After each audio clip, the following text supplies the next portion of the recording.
Bueno, pues buenos días a todos. Bienvenidos a este Congreso de Arte y Políticas de Identidad.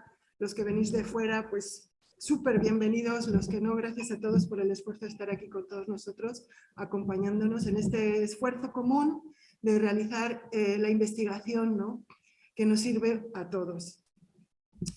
Vamos a dar comienzo el Congreso con esta primera mesa que justamente trabaja una de las últimas líneas, que es ecosofías, relaciones entre la práctica del arte con la ecología social y ambiental. Esta es nuestra línea con la que comenzamos. Y vamos a tener, os quiero presentar a las ponentes que van a presentar en esta mesa, que van a ser tres. Les iré dando paso y un poco en función de, después de que haga la presentación de cada una de ellas, cada una de las exposiciones durará como 15 minutos, alrededor entre 10 y 15 minutos, y las preguntas, yo os agradecería que os apuntarais las preguntas que quisierais hacerle a cada uno de los ponentes, para luego al final, cuando se terminen las tres presentaciones, que podáis intervenir vosotros, se os dará la palabra, el micrófono, etcétera, etcétera. Bueno,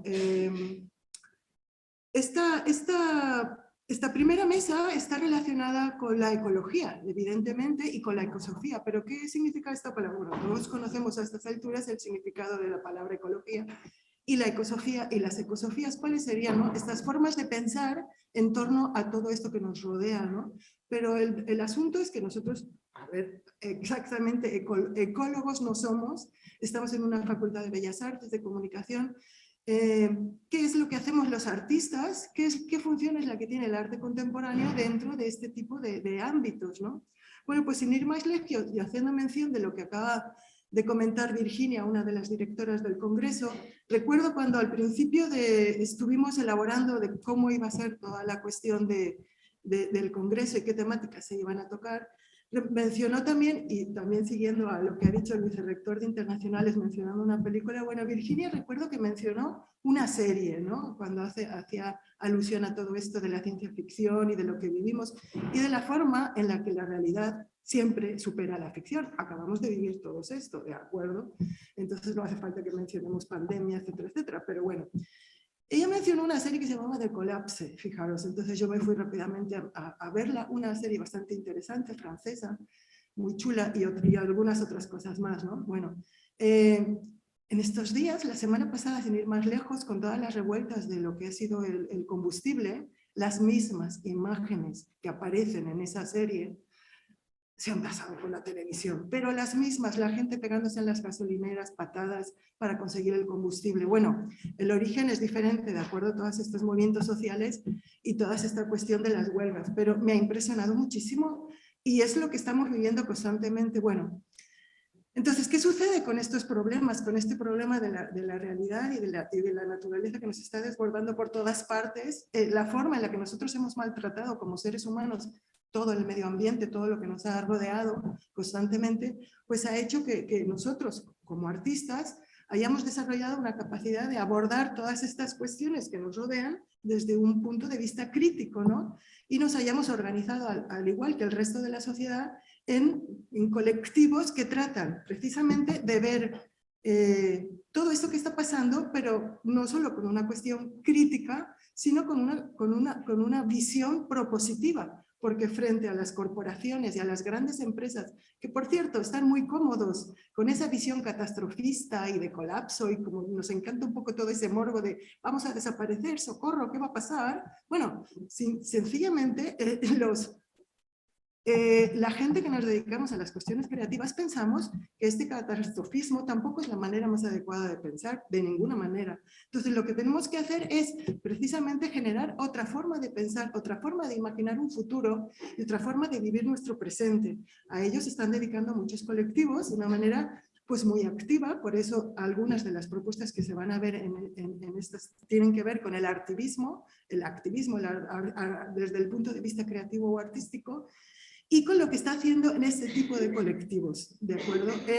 En favorecer una cuestión que nos atañe a todos en última instancia, que es esto que llamamos justicia social, porque no es justo que muchas de estas migraciones que se están produciendo precisamente tienen que ver pues, con esta forma en la que las grandes corporaciones, la industria están manejando precisamente toda la cuestión de los contaminantes que están contaminando nuestras formas de vida, nuestras formas de agricultura y, en fin, nos estamos comiendo y sin mayor, como si no pasara nada, nos estamos comiendo todo eso que se está produciendo, toda esa contaminación desde la agricultura y desde la contaminación del aire y desde un montón de cosas.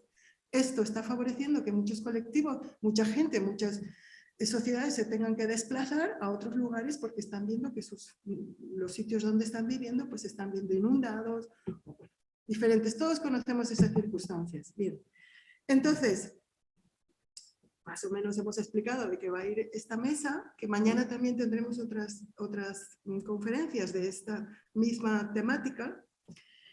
Y pues ya me gustaría pasar a presentaros a la primera ponente que vamos a tener hoy, que es Chiara Sgaramella. Chiara es una investigadora de la Universidad Politécnica de Valencia, no es la que me acompaña aquí mismo, que es Matilde, que le daré paso a continuación.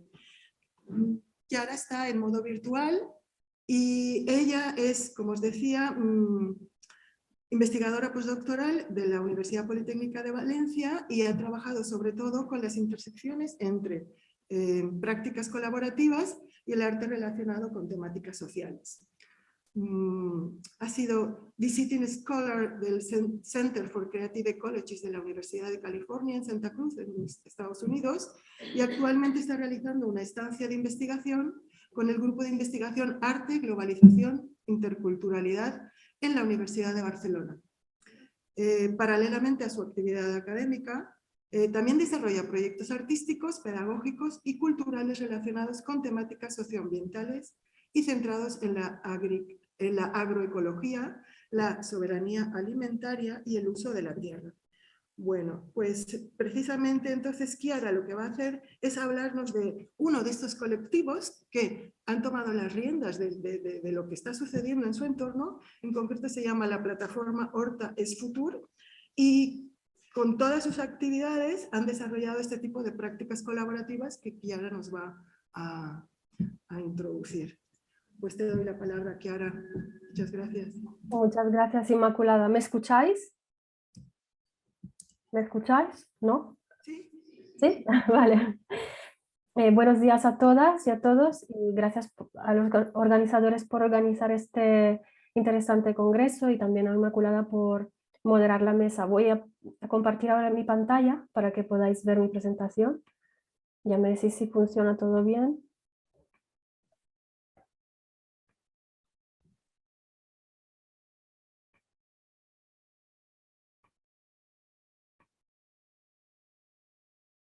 Vamos a ver si funciona. ¿Sí? ¿Me veis? ¿Y todo bien? Bueno, paso a presentar mi comunicación que se titula Recuperar la punta, poéticas de resistencia en defensa de la huerta valenciana, un estudio de caso. Como ha comentado anteriormente Inmaculada, he estado trabajando para mi tesis doctoral sobre formas artísticas que defino como obras de arte de enfoque ecosocial. Se trata de prácticas culturales y artísticas que abordan la cuestión de la salvaguardia del medio ambiente y de los equilibrios biosféricos en conexión con conceptos como la justicia social, la justicia ambiental y valores de cuidado y defensas de los bienes comunes. Se trata de experiencias artísticas que tratan de generar una reflexión compartida sobre los problemas socioambientales que estamos atravesando. También proponen diferentes formas de trabajo colaborativo, porque los artistas cooperan con agentes y colectividades, tanto humanas como más que humanas, movilizando saberes diversos, tanto saberes empíricos como saberes indígenas o saberes más convencionales y académicos.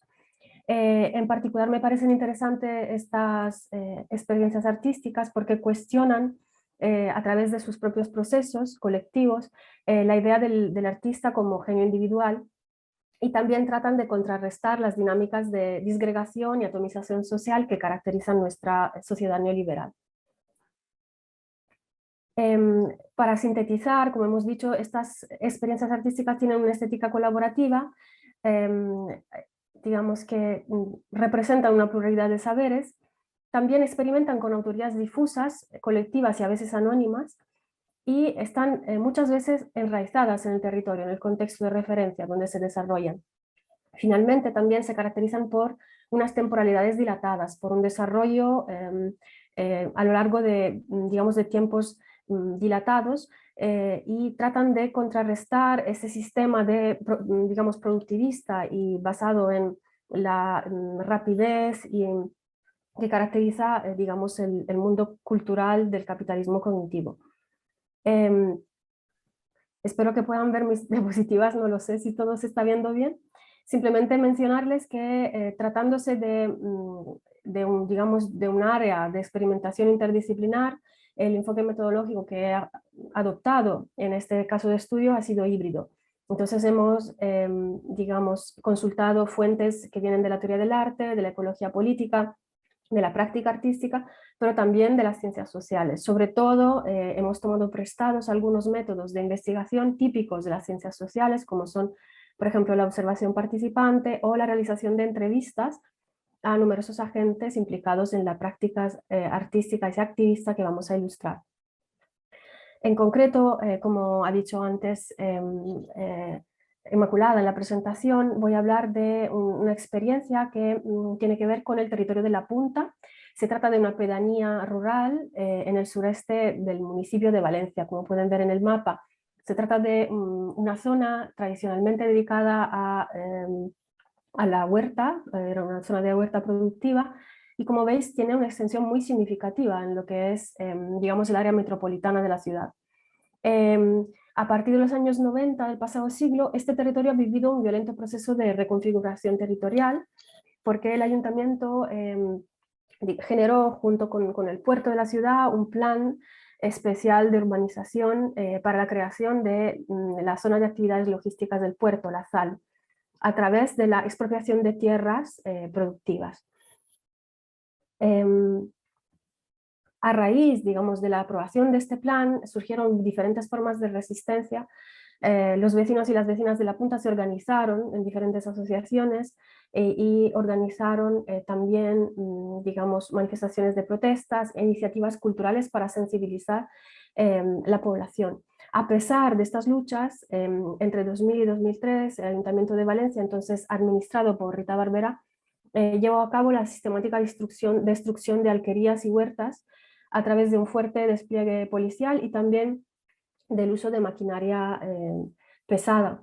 Esto provocó la expulsión de varios centenares de habitantes de La Punta que perdieron su medio de vida y su arraigo, y lo cual generó obviamente la fragmentación del tejido social de esta zona de Valencia. La lucha no paró allí. A pesar de esta destrucción, se llevó a los tribunales y ha habido en los últimos años 2 sentencias del Tribunal Superior de Justicia de la Comunidad Valenciana que han dado la razón a los vecinos declarando ilegal este plan urbanístico. No podemos ahondar debido, digamos, a la brevedad de esta intervención en todas las fases de la lucha ciudadana, pero sí vamos a hablar muy brevemente de algunas experiencias de activismo cultural que se han llevado a cabo a partir de 2017 hasta la actualidad. La primera se llama, digamos, es la campaña Recuperem la Punta no a la sal, propuesta por la plataforma Hortas Futur no a la sal, que reunía diferentes, digamos, redes cívicas en defensa de la huerta. Y también, más recientemente, muchas de estas entidades que formaban parte de la plataforma Hortas Futur han confluido en la Comisión Ciutat Port, que es una comisión que trata de luchar en contra de la ulterior ampliación de las infraestructuras portuarias de Valencia, digamos, cuestionando su utilidad y también mostrando los impactos ambientales devastadores que tendría este proyecto. Para, digamos, daros una panorámica de estas acciones artísticos culturales, me gustaría enfatizar el hecho de que se trata de acciones colectivas que nos invitan a repensar el modelo de ciudad neoliberal, sobre todo en el contexto de la emergencia climática y de crisis ecosocial que vivimos. Se trata de propuestas que tratan de defender la huerta valenciana como elemento importantísimo para la soberanía alimentaria del pueblo valenciano, y también que encarnan esta confluencia entre la lucha ciudadana y la práctica artística. Esto no es algo novedoso en el ámbito de la, digamos, de la historia reciente de Valencia, porque ha habido muchos movimientos en las últimas décadas que han defendido el territorio y en los que los artistas han tenido un papel muy importante. Por ejemplo, pensemos en el movimiento de defensa del Saler y de la Devesa, o en el movimiento que reivindicó el antiguo cauce del Turia como un espacio verde. Finalmente, una vez más, vemos en estas prácticas artísticas una continuidad, se desarrollan durante tiempos muy largos, y un cuidado especial de los procesos, un cuidado de las relaciones que se generan dentro de estas alianzas. Vamos a citar simplemente dos ejemplos de las acciones artísticas que se han llevado a cabo. Como en todos los movimientos contraculturales, la gráfica está muy presente en estas, digamos, iniciativas de movilización cultural. Por ejemplo, hubo la creación de fanzines, a través de cuya venta se recaudaron fondos. Una de ellas, una de las más importantes, es esta que veis en las imágenes, y se titula No fueron 3 meses de lucha, fueron 2 años de aprendizaje, de la artista ilustradora Ana Peñas, en la que, digamos, ella dialogó con las personas que lucharon a principios de los años 2000 en contra del Plan Especial de la Sal, y realizó pues un relato de aquellos años. También se inspiró en algunos archivos fotográficos domésticos que estas personas compartieron, que esos activistas compartieron con ella. Este es un ejemplo de cómo, digamos, la acción artística del presente se conecta con la del pasado, de 2 décadas antes, generando, digamos, un discurso de continuidad y de apoyo intergeneracional. El siguiente proyecto del que voy a hablar muy brevemente y que fue muy significativo es el Encuentro de Muralistas Sense Moves, del que hubo 2 ediciones, la primera en 2018 y la segunda este año, en 2022. Aquí participaron varios artistas muralistas, como Blue, Aris, Esif, entre otros, y digamos, trataron de generar intervenciones en murales en las casas, muchas de las cuales están abandonadas en la punta. Aquí también tenemos siempre una referencia digamos, a la huerta como patrimonio histórico. En el primer mural de Esif, por ejemplo, vemos una pequeña barraca y unas manos que tratan de proteger un terreno fértil como es el suelo de la huerta, ¿no? Y en la segunda de Aris vemos un homenaje a la ermita de la punta, una, digamos, iglesia que ha quedado inaccesible a los vecinos debido a los trabajos, a las obras, digamos, infraestructurales que se han creado en este territorio y que lo han fragmentado. En este segundo, digamos, en esta segunda diapositiva vemos una de las obras que se realizaron en la última edición de Sense Moves, una obra del artista muralista Elías Taño, que se titula No a la ampliación del puerto, no a la ampliación del puerto. Y aquí vemos, digamos, por un lado, todas las fuerzas, digamos, de la economía, también de los medios de comunicación, de la política, que tratan de hacer avanzar una cultura de muerte basada en la ganancia y que no respeta digamos, la importancia del agroecosistema de la huerta. Y por otro lado, una reivindicación de la importancia de la acción ciudadana, ¿no?, en lucha para defender su territorio. Y aquí vemos también, es muy interesante, ¿no?, que algunos elementos vegetales del mundo más que humano, como pueden ser las alcachofas o las zanahorias que se cultivan en la huerta, también adquieren digamos, forman parte de la iconografía de la lucha. También mencionar muy brevemente que este mismo mes de octubre se ha inaugurado en el Centre del Carme de Cultura Contemporánea la exposición El pez del agua, donde la Comisión Ciutat Port, que he mencionado anteriormente, ha invitado a diferentes artistas a realizar obras que puedan sensibilizar a la ciudadanía sobre los impactos que tendría la ampliación del puerto de Valencia. Y vemos aquí cómo incluso se ha pedido la colaboración de una institución cultural para poder crear sensibilidad sobre estas temáticas. Voy a concluir muy brevemente con un fragmento, digamos, de una entrevista realizada al artista Elías Taño, el cual nos dice que, en su opinión, el arte puede tener un papel muy valioso en la construcción de relatos compartidos y también puede acompañar, como ha hecho en este caso, procesos de militancia y transformación de la sensibilidad que con el tiempo pueden desencadenar cambios de paradigma en la sociedad. El arte probablemente sola no puede cambiar la sociedad, pero sí puede dar lenguajes y herramientas a los movimientos activistas para sensibilizar a la población. Y finalmente, como observaciones finales, subrayar cómo estas estrategias activistas y creativas logran conectar el pasado, el presente y el futuro, trabajando con un concepto activo de memoria. Una memoria que no solo es un homenaje al pasado, sino que también es una reivindicación de la continuidad de las luchas, de una resistencia frente a, digamos, al modelo neoliberal que se nos quiere imponer. Es muy relevante ver cómo estas actividades artísticas han creado alianzas entre activistas, redes cívicas, artistas y ciudadanía. Y también cómo producen, digamos, encuentros y espacios de producción cultural diferentes, donde podemos cultivar nuestras percepciones contranormativas, como dice Grant Kester. Así como el esfuerzo por crear comunidades de resistencias y de cuidados a la vez, para poder imaginar otras posibles ecologías y también formas de convivencia en el contexto urbano. Muchas gracias por la atención y quedo a disposición para preguntas y comentarios. Muchas gracias.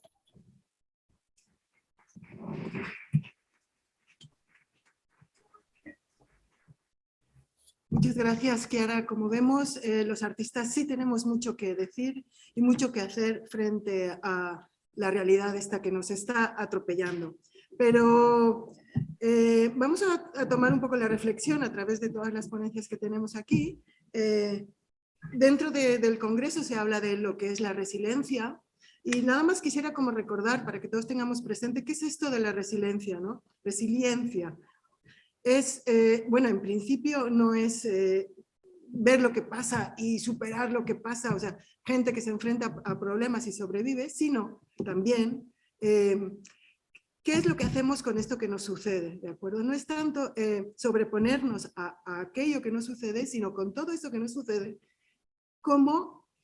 ¿qué es lo que hacemos? De esta manera estamos viendo cómo Chiara, con su ponencia y la ponencia que vamos a ver a continuación, hay gente que está trabajando de forma activa, colectivos, para superar todo esto, ¿no? Bueno, aquí tenemos entonces a nuestro lado ahora Matilde Jiménez, que es personal administrativo de la universidad, compañera nuestra de la facultad, trabaja aquí en las tardes. Ella va a hacer la siguiente ponencia, que se llama Proyecto Reivindicativo a través de fotografía participativa para reconocer los derechos del Mar Menor. Una firma por el Mar Menor fotografiando procesos.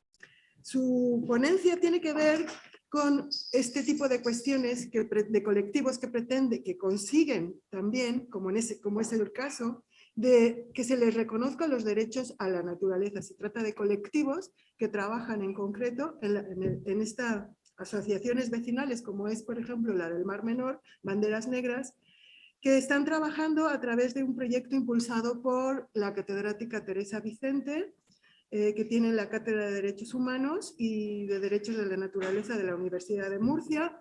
Juntamente con este proyecto lo lidera Estefanía Sánchez Guerrero, aquí presente también, artista, y el comisario del proyecto, que es Pedro Ortuño. Matilde está vinculada con esta cátedra, así como con la iniciativa legislativa popular que trata de dotar personalidad jurídica al Mar Menor y a su cuenca. Nos va a explicar entonces todo un proyecto que tiene que ver con la recopilación de fotografía participativa. Y si ya es posible, Matilde. Yo voy a ir a la ponencia, ¿no?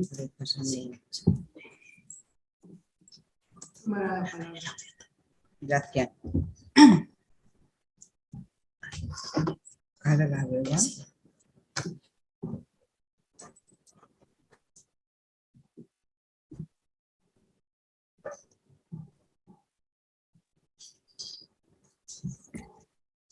Buenos días a todos y a todas. Estoy aquí en representación de la artista Estefanía Sánchez Guerrero, que está aquí presente, para hablar de su proyecto expositivo Una firma por el Mar Menor, fotografiando procesos. Desde el principio me ha interesado mucho la temática de la defensa del territorio. Y pues mis recuerdos del Mar Menor son como los de miles de murcianos que hemos buceado con los caballitos de mar y con las estrellas de mar.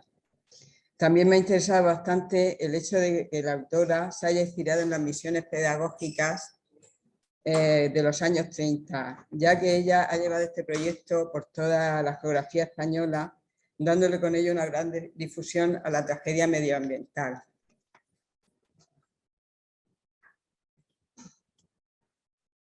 Esta exposición se inauguró con un texto de Teresa Vicente, que es la directora de la Cátedra de Derechos de la Naturaleza y Derechos Humanos de la Universidad de Murcia.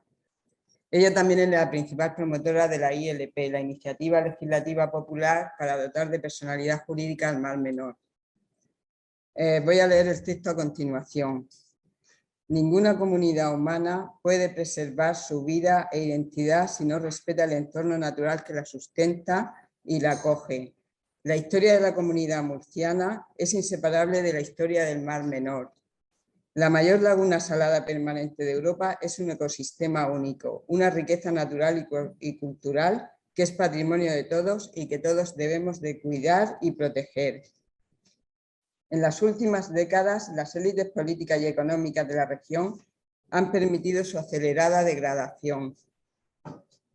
Por eso ha tenido que ser la ciudadanía, han tenido que ser los vecinos, pescadores, veraneantes, científicos, ecologistas, etcétera, quienes se movilicen y alcen su voz para defender los derechos del Mar Menor y reclamar que se reconozca personalidad jurídica.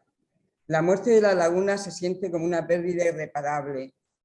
El pueblo siente que no solo su medio de vida, sino también parte de su cultura, de su espiritual y de su identidad se pierde con el deterioro del Mar Menor y quiere evitarlo. Grita por la defensa de los derechos de la laguna.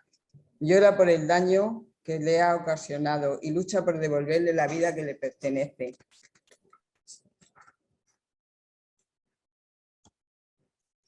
Bueno, ahora según las palabras de la propia autora, que es Estefanía Sánchez Guerrero, en voz de ella digo que con esta exposición he querido ofrecer un documento gráfico histórico del movimiento social que está defendiendo la laguna del Mar Menor y empoderar al pueblo a las salas expositivas. Las fotografías han sido realizadas por los propios ciudadanos ribereños que han querido participar con sus recuerdos personales. La exposición ha sido un recurso para recoger firmas, crear debate social, ofreciendo conferencias y mesas redondas y forjar tejido asociativo al conectar al Mar Menor con las problemáticas sociales. En la imagen de arriba de la izquierda podemos ver una mesa redonda organizada, que organizó la artista, en la que aparece el ministro Juan López Iturralde, que es el presidente de la Comisión Ecológica. Está junto a Teresa Vicente, no, junto a Teresa no, Teresa está por el centro, que es la directora de la cátedra. Y esto es un debate que se hizo, una mesa redonda que se hizo en Sevilla. Una de las muchas que se han hecho con motivo de esta exposición. La laguna del Mar Menor es, bueno, eso lo sabemos todos, los que estamos aquí presentes. Es la laguna salada más grande de Europa, con un área de 135 kilómetros cuadrados, con 5 canales o golas de comunicación con el Mediterráneo y con 5 islas de origen volcánico en su interior. Desde los años 60 del siglo pasado, el Mar Menor ha sido contaminado por sistemas de alcantarillado deficientes provenientes de urbanizaciones turísticas, fertilizantes de la agricultura intensiva y residuos de la actividad minera. Las agresiones a la laguna se han hecho especialmente visibles con los 3 episodios de anoxia acontecidos entre el 2016 y 2020, que cubrieron el mar de un manto verde y sembraron sus playas de miles de peces muertos. En septiembre de 2021 se volvió a vivir otro episodio de grave eutrofización. El movimiento social de la ILP convierte el grito de muerte de la laguna en la lucha por los derechos del Mar Menor. Entendemos que si la naturaleza adquiere derechos supone un avance sin precedentes en la historia de la humanidad. Significa el reconocimiento del derecho a la restauración integral del ecosistema dañado. El primer país en llevar a cabo estas iniciativas fue Ecuador, que en 2009 reconoció en su constitución un claro mandato ecológico. Hay que reconocer, tal y como dice Teresa Vicente, que el daño al Mar Menor es culpa de nuestro modelo de desarrollo. En este sentido, en el mes de noviembre de 2020 se inició la recogida de 500.000 de firmas que necesitaba la ILP para formalizar su iniciativa. El plazo para conseguir las 500.000 firmas necesarias para sacarla adelante finalizó con éxito el pasado 28 de octubre de 2021. Y el 3 de octubre de 2022 entró en vigor la Ley del Mar Menor con su publicación en el BOE. Una firma por el Mar Menor, fotografiando procesos, ha viajado a más de 45 centros culturales en España. Con ellos han recogido alrededor de 20.000 firmas de las 639.826 que se entregaron en el Congreso de los Diputados. Este proyecto surge en el seno de la Asociación Vecinal del Mar Menor Banderas Negras. Fue ideado por la artista Ascensión Estefanía Sánchez Guerrero Fuentes, que está aquí presente con nosotros, y por Pedro Ortuño Mengual, y comisariado por Pedro Ortuño Mengual, que también lo tenemos aquí. Entre los lugares que ha recorrido destacamos la Facultad de Biología de la Universidad de Murcia, el Museo de Medio Ambiente de Pamplona, el Parlamento de Navarra, Acción 15M de la Puerta del Sol de Madrid, el Centro Cívico Las Sirenas en Sevilla y el ICA Ateneo de Bilbao, entre otras. En el proyecto expositivo han participado 32 autores y colectivos de artistas. Inició su recorrido en febrero de 2021 en la Facultad de Bellas Artes de la Universidad de Murcia. Los casos más destacados fueron los montajes expositivos llevados a cabo en los ayuntamientos de Los Alcázares y de Murcia. Bueno, cabe destacar que con la idea de recoger firmas y hacer partícipes de la iniciativa a todos los estratos sociales, la muestra también se presentó en 2 centros penitenciarios de la región de Murcia.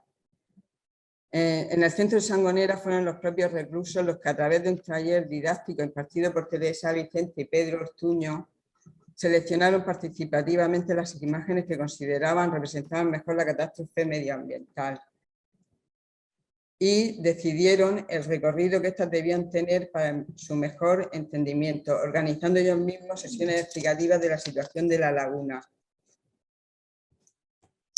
Bueno, para finalizar quiero hacerlo con unas palabras de la autora artista Estefanía Sánchez Guerrero. Es incuestionable la función del arte como antesala de representación estética ante las injusticias humanas, sociales, medioambientales, transmitiendo los valores éticos que deben primar en la ciudadanía como principio básico del desarrollo humano. Muchas gracias a todos por haberme escuchado.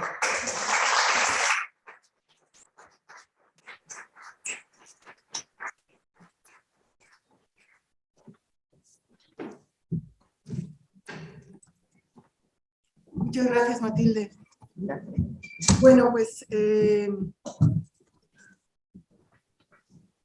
como os decía al principio, guardaros vuestras preguntas.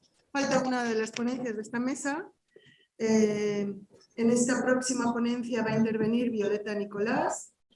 Violeta Nicolás está por aquí también, ¿verdad? Es doctora en Artes Escénicas y Arte Contemporáneo de la Universidad de Alcalá de Henares. Licenciada en Bellas Artes en esta Universidad de Murcia. Es actualmente docente de la Universidad Internacional de La Rioja. Ha colaborado con revistas como Arte, Política e Identidad, que es la que he mencionado anteriormente, que da origen también a este congreso, y otras como Diablo Texto Digital de la Universidad de Valencia, Revista Efímera, Acción Más. Es miembro actualmente del Grupo de Investigación, Creación, Edición y Conservación de la Imagen de la Universidad de Granada, y ha participado en el Día Internacional de los Museos, Museo Bostel de Cáceres en el 2022 y en el Congreso Internacional de Arte y Diversidad de Murcia, así como otras acciones, por ejemplo, en el Museo Carmen Thysse. Su ponencia se llama Propuestas creativas y performativas desde la ecología y la inclusión de colectivos vulnerables en museos. Y te doy la palabra, Violeta. Bienvenida.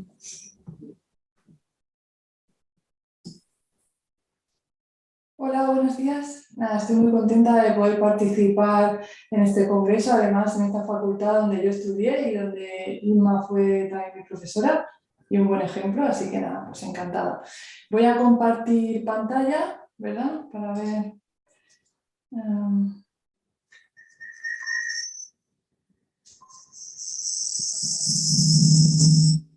Se oye mal. Me voy a poner, si no, cascos, a ver, los auriculares. Vale, ahora es que no veo... Vamos a ver.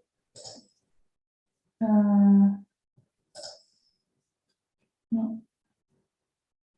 Vale, esto es el... A ver.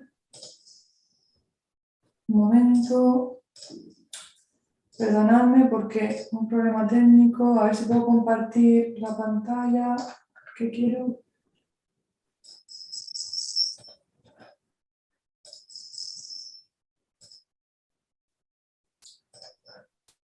Vale, ahora.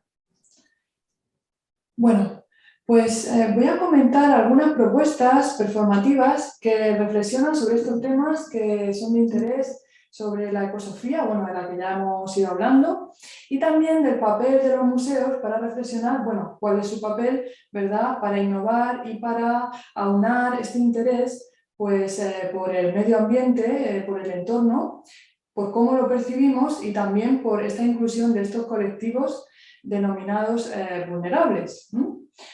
Bueno, nos vamos a centrar, como ya decía, bueno, pues en estos saberes, ¿no? Saberes ecológicos, también no occidentales, donde participan estos colectivos en los que, bueno, entendemos pues la tercera edad, niños y también personas con síndrome de Down en estas propuestas. Se plantea la base en el pensamiento creativo en el que ideas aparentemente opuestas encuentran vínculos y se promueve también la contemplación de la belleza, de la naturaleza, dada también entendida su dimensión, digamos, útil para fortalecer también el respeto a la misma en estos retos a los que nos enfrentamos en la actualidad. Estas referencias no occidentales pues, se centran sobre todo en la danza africana y maorí de Nueva Zelanda, filosofías indígenas que se expresan a través del lenguaje corporal y de la danza. También esto se lleva, digamos, a una comprensión de la misma desde lo que ya conocemos que nos resulta más cercano, desde nuestra propia cultura, o sea, propiciando esta reflexión asociativa, ¿no?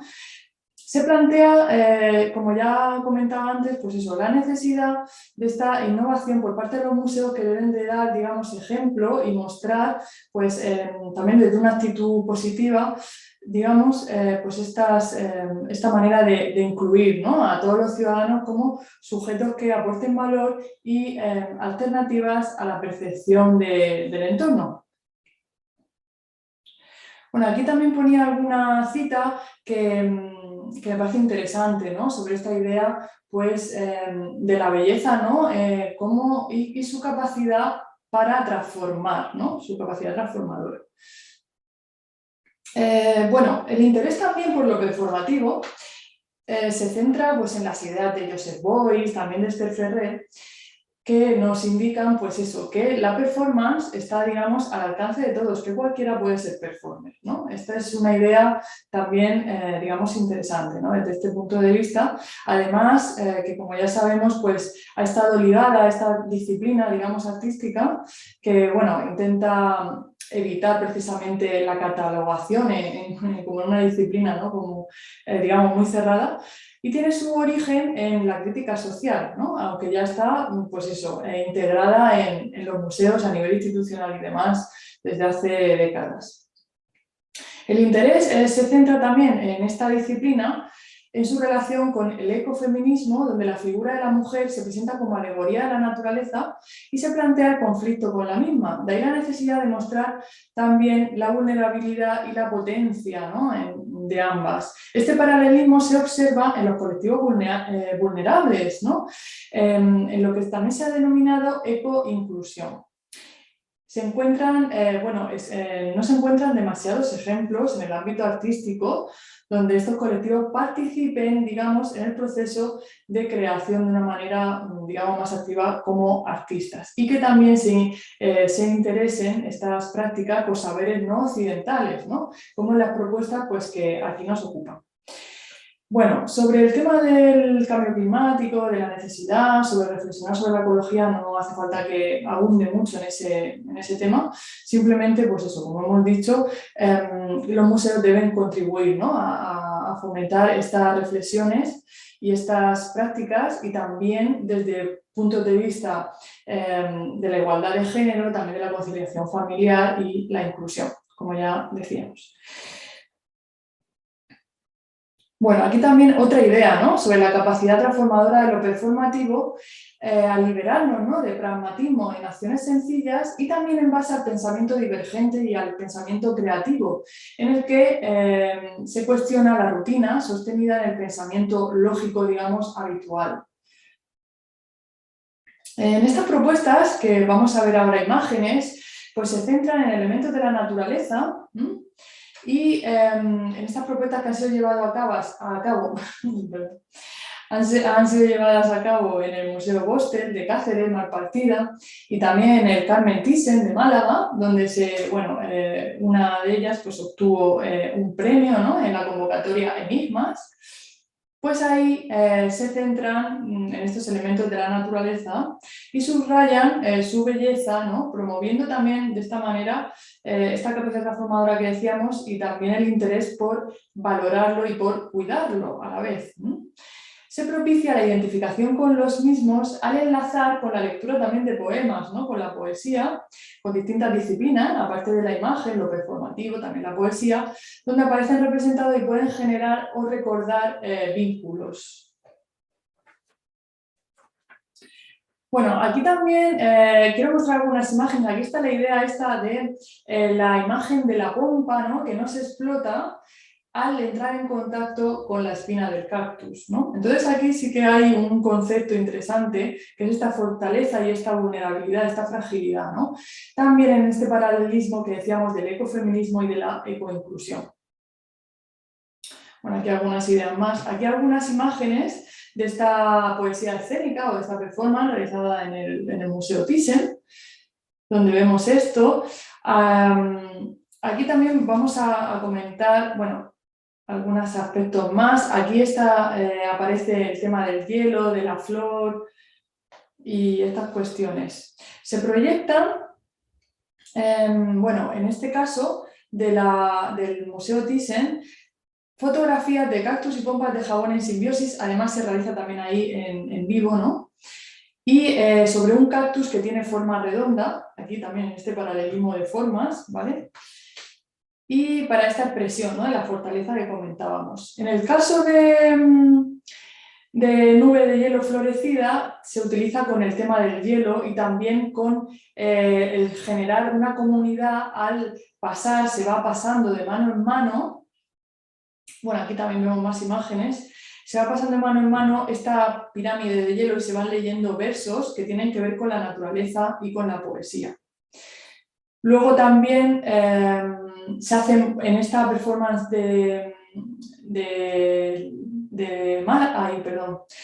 de Cáceres, se hicieron también bombas de semilla en este grupo, ¿no? En esta especie de ceremonia, que luego las bombas de semilla pues también se podían tirar por el espacio del museo abierto, o cada participante las podía llevar a donde quisiera.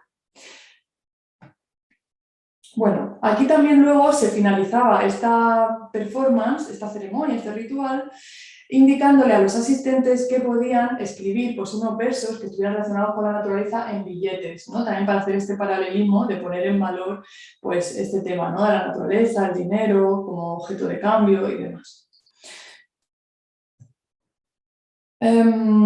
Sobre este tema de la inclusión de colectivos vulnerables, comentar que, bueno, en este caso también de por qué Pompa se encontró con Espina, se reflexiona sobre la danza, sobre estos saberes indígenas, y se ponen en relación con el flamenco. Además, se reflexiona, se pone, digamos, la intención creativa, en la que también ha participado esta artista con síndrome de Down, que bueno, es mi hermana, Miriam Nicolás, que ella también tiene una trayectoria propia, ¿no? Como artista, también forma parte de un colectivo de artistas. Pues aquí ella pone también, participa sobre todo de manera activa reflexionando pues, sobre estas danzas, ¿no? Maori, al igual que yo, ¿no? En esta creación conjunta, y nos centramos también en estas y en su conexión con el fútbol, porque es un tipo de danza que se realiza en el fútbol, también en bodas, y también incluso en manifestaciones contra el terrorismo, ¿no? en Nueva Zelanda. Se pone en relación, son danzas relacionadas con la guerra, con la expresión de violencia, y además nosotros lo traemos con la expresión, el lenguaje del flamenco, ¿no? Que también aquí también reflexionamos sobre este otro colectivo que también puede ser, digamos, considerado como bueno, vulnerable, o que puede serlo, ¿no? El colectivo también gitano, que se asocia también el flamenco a ello, ¿no? Aparte de a nuestra propia cultura. Entonces, estas cuestiones, estos gestos, ¿no? Que están identificados con enfado en este tipo de danza, aquí vemos también imágenes, aquí esta danza maori, ¿no? Están inspirados, y hacemos una reflexión, una fusión, ¿no? Con este tipo de expresiones corporales. Es interesante porque esta danza además originalmente no es realizada por mujeres. Entonces aquí se reflexiona sobre lo femenino, sobre lo que se considera también propio de estas personas con síndrome de Down o con diversidad funcional, ¿no? Y cómo se reprimen este tipo de expresiones de lenguaje corporal a nivel social habitualmente, ¿no? Para reflexionar también sobre estas cuestiones. Además, también se relaciona este tema del fútbol, en el que están también estas expresiones que hemos dicho antes, de la danza maorí y demás, y con el grito árabe y con el yoga de manos, en esta poesía escénica que realizamos. Que el yoga de manos pues, también se identifica con cuestiones que parecen opuestas, como el tema de la paz, ¿no? Que van también a reflexionar con el tema de la danza africana, con la autoconciencia del cuerpo a la vez. Y también se intenta rescatar, digamos, el ritual o trascendente de juegos como el fútbol, ¿no? Vale, en esto lo hemos comentado ya, ¿no? En este caso de esta ceremonia, donde, bueno, esto se me ha olvidado comentarlo, aunque aquí lo veis, también se ve esta transformación luego de estas rosas en infusiones, ¿no? O sea, es en esta ceremonia en la que también se relaciona sobre lo comunitario, lo colectivo. Bueno, no sé cómo voy de tiempo, ya voy terminando, ¿no? Voy a ver ahora las conclusiones. Bueno, me queda por comentar el tema también de la inclusión de un niño de 4 años, que es mi hijo además, que también se abunda aquí en el tema de incluir, aparte de lo familiar, aparte de incluir a los niños, ¿no? En estas dinámicas y en estas prácticas, cómo él también ha aportado la idea sobre el tema de las burbujas, esta percepción de cuando explotan las burbujas, cuando se crean, se abren y se cierran, ¿no? Se abren y se cierran, no es ya que desaparezcan, ¿no? Entonces, esta idea también entra en el proceso creativo de este lenguaje corporal que creamos Miriam y yo, Aparece también como poema, porque aparece un diseño sonoro con poesía en esta propuesta del Thyssen. Y aquí se abren y se cierran de las burbujas, también nos inspiramos en él para generar un lenguaje corporal cercano al yoga de manos, al saludo, porque el yoga de manos también está relacionado con el saludo. Hay un yoga de manos relacionado, por ejemplo, con este gesto, ¿no? Que también se identifica con la bendición a nivel, digamos, occidental o también de la cultura cristiana, y al lenguaje también de signos, ¿no? Bueno, en estas conclusiones, pues nada, destacar que el interés, ¿no?, en estas propuestas radica en esta experiencia inusual, en este encuentro, pues ya vemos, ¿no?, de elementos dispares, como puede ser la pompa de jabón, el cactus, como puede ser también entrar en contacto con el hielo, con la flor, luego también con beber, ¿no?, en este ritual y demás, beber esas infusiones, compartir esos poemas y demás, como puede despertar la curiosidad y la valoración tanto de la naturaleza como de estos colectivos vulnerables, bueno, que lo denominamos así, también quiero hacer énfasis en eso, y estos saberes no occidentales. Se presenta así la conclusión al tratar estas dinámicas que marcan la potencia y el valor de la naturaleza, contribuyendo a mostrar esta fortaleza, ¿no?, que reside en estos colectivos. Y se ofrece también, hay un intento por ofrecer una forma activa de conformar, ¿no?, y de habitar el museo, donde se valora la aportación, pues, artística de los que participan, de los participantes en estas propuestas, y que son habitualmente excluidos, y se amplían posibilidades de percepción del lenguaje corporal, rompiendo también estereotipos, saliendo del estereotipo, ¿no? Como hemos dicho antes, por ejemplo, el estereotipo relacionado incluso, pues, con lo que se considera violencia, y entra también, digamos, en la naturaleza, ¿no?, también en la propia gestión, ¿no?, de las emociones y demás. Y también esto se realiza, pues, desde lo intercultural, y se presenta la cuestión de estos vínculos transfronterizos o interculturales con imágenes de la naturaleza inesperadas, en un tiempo u otro que se propicia, pues, con estas imágenes, ¿no?, producto de este pensamiento divergente, de esta asociación de ideas dispares, y también de la performance, ¿no?, que la performance, pues, es muy sensible, pues, a esta subjetividad también de estas percepciones, pues eso, de estas experiencias. Y bueno, yo creo que ya estoy en tiempo, ¿no, Inma? ¿Ya Sí, está? ¿O me sobra tiempo? pues ya está. ¿O puedo comentar alguna cosa más? Es que no sé Exponer cómo todo, me bueno, voy de yo tiempo.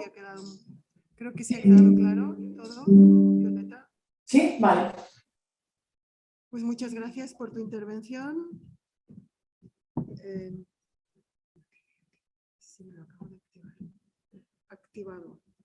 Bueno, pues a continuación vamos a dar paso a vuestras intervenciones. Si queréis preguntar algo a alguno de los ponentes, sea a Chiara, sea a Matilde o a Violeta misma, os proporcionan un micrófono si tenéis alguna pregunta. Por aquí, Marisol. Hola, buenos días. Mi pregunta va dirigida a Violeta, porque bueno, ha hecho mención a una cosa a un tema que me parece súper interesante, que es la inclusión dentro del museo, y también eso que plantea de la necesidad de innovación de estos espacios expositivos. Entonces mi pregunta es ¿de dónde parte esa cuestión? Si es de una experiencia propia o qué le llevó a cuestionar esa necesidad de innovación de estos espacios. Vale. ¿Se me escucha? Sí. Vale, se me escucha. Muchas gracias por la pregunta. Bueno, por supuesto es una reflexión como artista, porque yo también soy artista. Además tengo, pues eso, una hermana con síndrome de Down, quiero decir que a nivel familiar, y tengo también un hijo, ¿no? Entonces también aprecio, digamos, en ellos mucho la creatividad que tienen y también la capacidad para el arte. Y a la vez también veo cómo están excluidos, o sea, cómo están excluidos pues de manera abismal, no ya en los museos, sino pues en la esfera, digamos, de lo social, cuando realmente son personas que tienen mucho que aportar. Entonces, eso por un lado. Por otro también viene de lecturas. Hay un libro en las referencias que habla sobre innovación en museos, bueno, sobre todo centrado en Valencia, en la Comunidad Valenciana, pero en la que se habla también en una perspectiva general, ¿no? También incluso de museos internacionales de fuera de España y también de otras regiones y otras localidades. Por aquí está, debe de estar. Aquí está, Innovación desde el museo, ensayo sobre emergencia cultural, que también pone el foco a raíz de la pandemia, de toda la reflexión después de la pandemia, ¿no? Y está muy interesante. Entonces aquí también, digamos que he traído pues algunas conclusiones propias, ¿eh? Porque he visto que aquí, en esta colección de ensayos, hay muy poquito, o apenas se ve, este tema de los niños como también artistas. Bueno, yo diría que no lo hay. Y luego también de los colectivos también de diversidad funcional, como mi hermana síndrome de Down, tampoco lo he visto, o sea, como artistas, valorados en su, digamos, integridad como su capacidad artística. Entonces, pues viene de ahí y de la convicción de que pueden aportar mucho, ¿no? Ya digo, entonces, pues, no sé, y también de la experiencia propia de avivar el espacio del museo, que sea un ejemplo, porque el museo también se entiende como algo que da valor, o al menos tiene que ser así, tiene que dar valor y tiene que dar ejemplo a la sociedad, digamos, también tiene que animar, tiene que ir en la vanguardia, ¿no? Tiene que ir afrontando retos, promoviendo la curiosidad y la creatividad. Entonces, en estas propuestas lo que se plantea es eso, es se intenta transformar, ¿no?, a los que participan en ella. Esa es la intención, transformar a través de la belleza, de imágenes de belleza y también de la comunidad, ¿no?, intentar generar una comunidad. Se ha hecho de manera más activa en el Bostel, aunque en el Thyssen también se generaba en la gente que iba pues un ambiente como de ceremonia ritual, también había incienso, también había, ¿no?, se genera este ambiente, había pompas de jabón, había este tema de la danza, ¿no?, muy cercana al público, ¿vale? Y también se lanzaban en un diseño sonoro en clave algunas preguntas, ¿no?, también y en tono lírico, que abordaban, bueno, aquí está también, pues cuestiones pues desde el tema de los exoplanetas, ¿no?, cuestiones, digamos, enigmáticas o preguntas que han estado desde los pitagóricos, ¿no? O sea, porque se intenta, ya digo, esta manera, esta capacidad transformadora, o sea, me inspiro en esta capacidad transformadora de la performance, de la belleza y también pues en esta idea de estos colectivos, de pensar en estos colectivos que pueden aportar. Y estos saberes que van en la línea pues, de la ecosofía, ¿no? No sé si he contestado, no me quiero extender mucho más, pero bueno. Bueno, también decir que luego se va a hacer una exposición ahí en Murcia sobre este tema de la pompa de jabón y del cactus. También haré allí una performance y más cosas en el Museo Molinos del Río. Luego será en enero, febrero, marzo.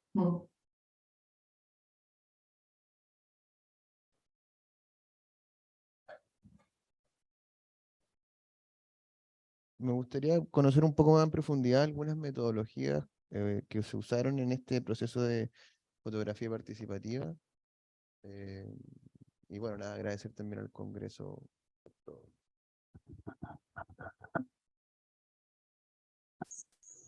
¿Se refiere a mí? Creo. Bueno, o otro.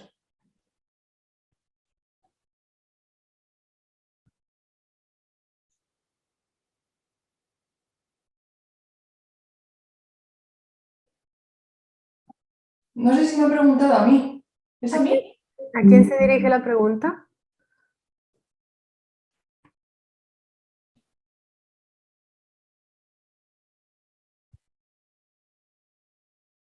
Hay del Congreso de la exposición era la recogida de firmas. Entonces la artista Estefanía Sánchez Guerrero se inspiró un poco en las misiones pedagógicas que se hacían en los años 30 para difundirlo por toda España, para así poder recoger el mayor número de firmas posible. Entonces, su gestión ha sido pues mover esta exposición por el mayor número de sitios.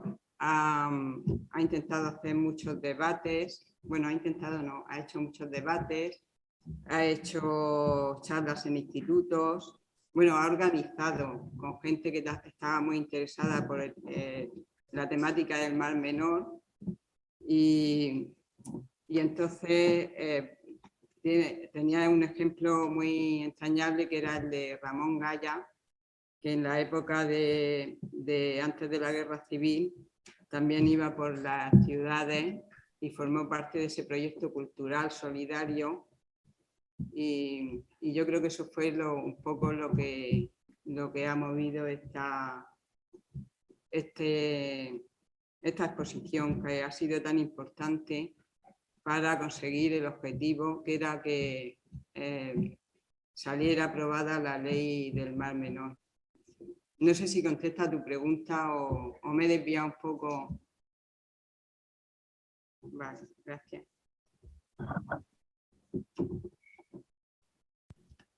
¿Alguna otra pregunta? Sí. Sí. Yo quería preguntarle a Chiara sobre la punta. Todo el movimiento de la punta surge en un momento, en los años 90, creo, en un momento donde la política valenciana estaba totalmente en contra de todas estas reivindicaciones pro de la huerta, ¿no? Pero ahora el contexto político es completamente diferente, ¿no? De hecho, bueno, hemos visto que has mostrado unas imágenes del propio Centro Cultural del Carmen, donde abordan estas temáticas. Ha organizado el centro bastantes exposiciones con movimientos sociales de Valencia, ¿no? Y quería preguntarte un poco cómo ves ahora, si están cambiando las cosas, en qué medida, en el momento en que la política o las instituciones apoyan todo esto que en un momento fue como muy marginal, qué cambios se están produciendo, ¿no? En Valencia, en concreto en la punta. Muchas gracias por la pregunta.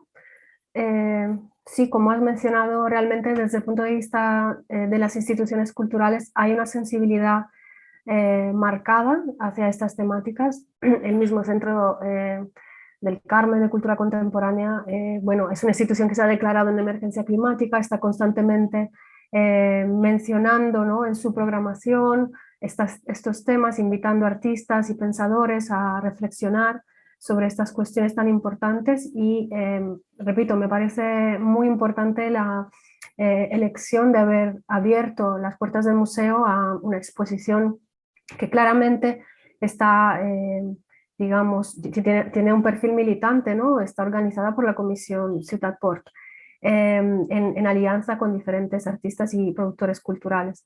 Sin embargo, desde el punto de vista político, aunque ha habido un cambio significativo, ¿no?, en lo que son las fuerzas políticas que ahora están tanto en la Generalitat como en el Ayuntamiento, hay una actitud bastante ambigua y inicialmente, ¿no?, durante los momentos más duros de la lucha, algunos representantes digamos, los partidos de izquierda que hoy en día están en el poder apoyaban directamente, ¿no?, las manifestaciones de todas las asociaciones de vecinos, de Perlorta y otras organizaciones, ¿no?, en defensa del territorio. Sin embargo, ahora, estando en el poder, su posición, digamos que se ha suavizado muchísimo.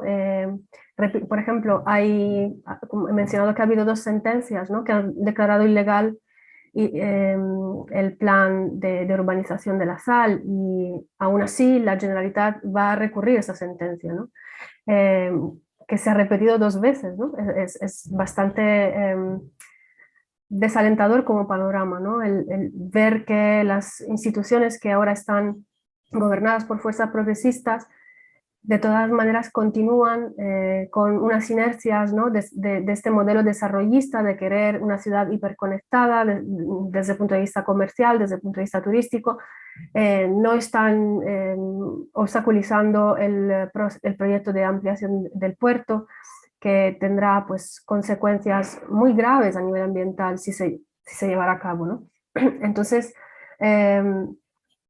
es complejo. No hay, digamos, un cambio claro a nivel político y un apoyo abierto a estas luchas. Hay bastante decepción, ¿no?, en lo que es la base de estos movimientos, porque cuando se produjo el cambio político, pues había muchas esperanzas. Pero bueno, como os he dicho, la lucha sigue y hay esta idea de continuidad, ¿no?, de conectarse con los movimientos del pasado y seguir hasta que, bueno, se puedan lograr objetivos tangibles. Las sentencias son unos objetivos muy importantes que se han logrado, pero sabemos que se lucha en contra de fuerzas económicas muy grandes. Y entonces, bueno, la idea es continuar en la defensa del territorio. Gracias por la pregunta. Espero haber contestado.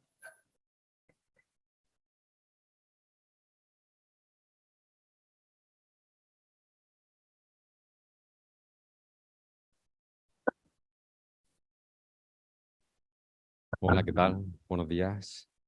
Bueno, felicidades ante todo a los ponentes, a los 3 participantes de esta mañana.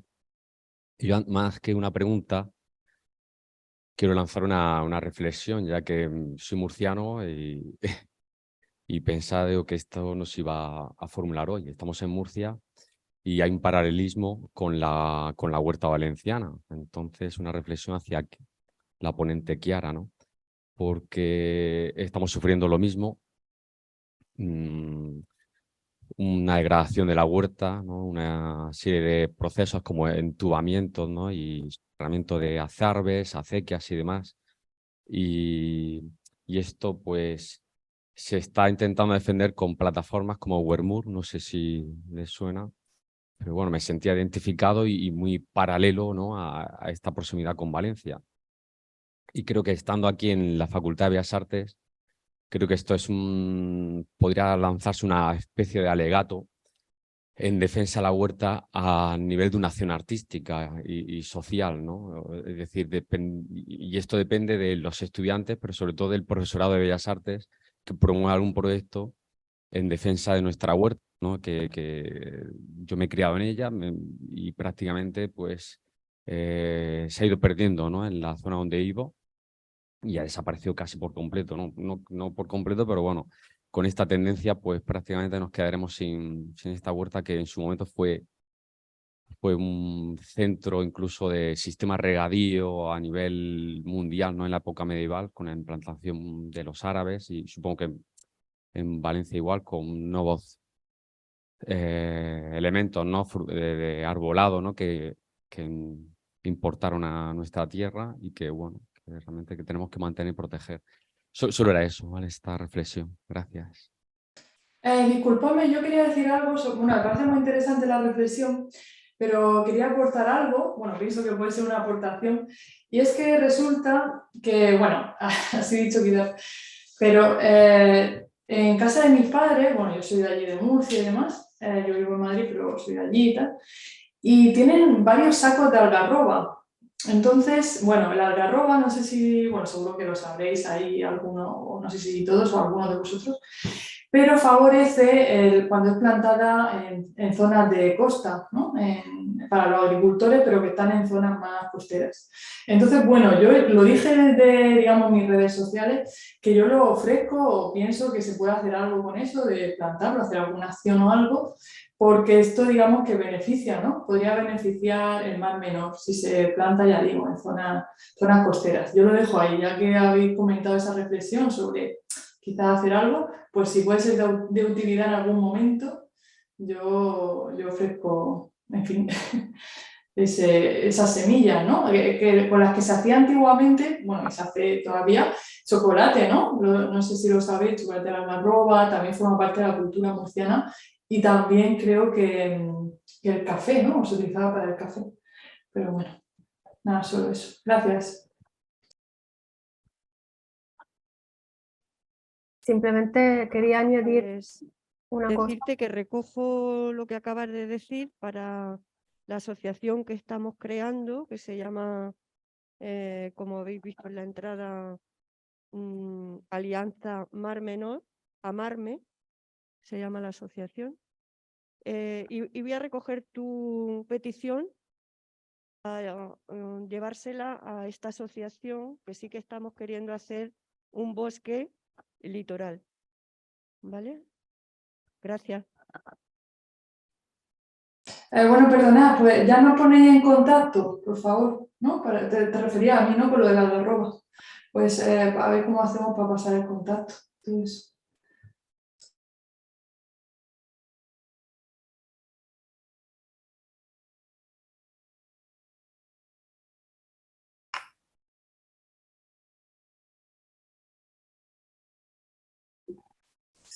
Sí, que Violeta está comentando Estefanía que a través de Pedro Ortuño pondrá en contacto a ti con esta iniciativa de los algarrobos y al colectivo que está liderando Estefanía con su proyecto.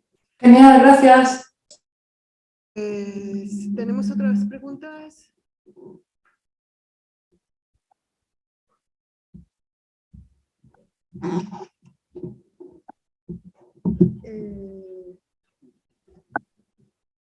Bueno, solamente quería decir que fuera, en las vitrinas, en las salas expositivas de fuera, precisamente Teresa Conesa nos ha cedido una bandera cuyo título es estas siglas, ¿no? Amarme, y que es una bandera, una pancarta más que una bandera, que se realizó con motivo del primer aniversario del primer ecocidio que hubo en el Mar Menor, ¿no?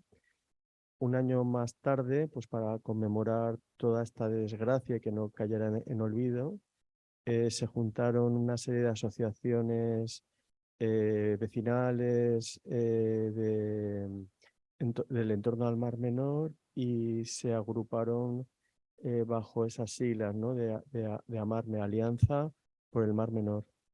Y hicieron esa pancarta, ¿no? Esa pancarta ha estado acompañando un poco a todas las reivindicaciones que se hicieron en aquel momento. El primer año fue muy intenso, ya que todas las semanas, durante los fines de semana, surgió también el movimiento Banderas Negras. Bueno, más que un movimiento, es una asociación de banderas negras, ¿no? De personas implicadas un poco en la defensa de los derechos del Mar Menor.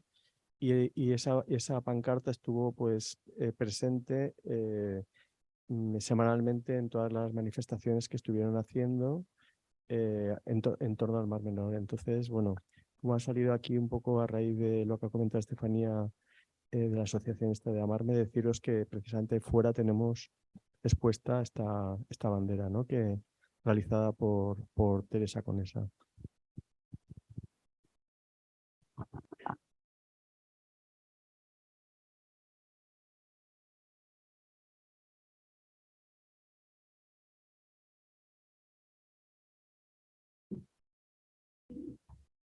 Bueno, pues si no tenéis ninguna otra pregunta, daremos por concluida esta mesa.